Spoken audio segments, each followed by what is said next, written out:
নেপালে আটকে পানিহাটির যুবক 7 মাস আগে এলাকা থেকে নিখোঁজ হয়ে যান মানসিক ভারসাম্যহীন অভিষেক ঘোষ। অবশেষে হ্যাম রেডিওর মাধ্যমে জানা যায় তিনি রয়েছেন নেপালে। কিন্তু নেপালের এই উত্তপ্ত পরিস্থিতিতে কিভাবে তাকে ফিরিয়ে আনা যাবে তা এখনো স্পষ্ট হচ্ছে না। কথা বলবো সুবীরের সঙ্গে। সুবীর, কি উদ্যোগ নেওয়া হচ্ছে এই যুবককে ফিরিয়ে আনার জন্য দেশে?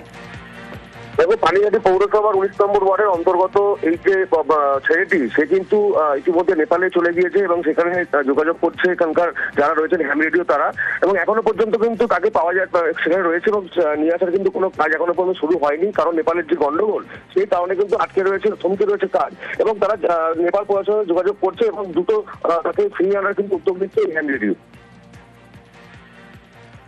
ধন্যবাদ। নেপাল থেকে এক হ্যামের মাধ্যমে খবর পাই ওখানে এক বাঙালি যুবককে পাওয়া গেছে। তার সাথে কথা বলার চেষ্টা করা হয় অনেকবার, কিন্তু মানসিক ভারসাম্যহীনতার কারণে সেই প্রপার ঠিকানা, নাম ইত্যাদি বলতে পারছিল না।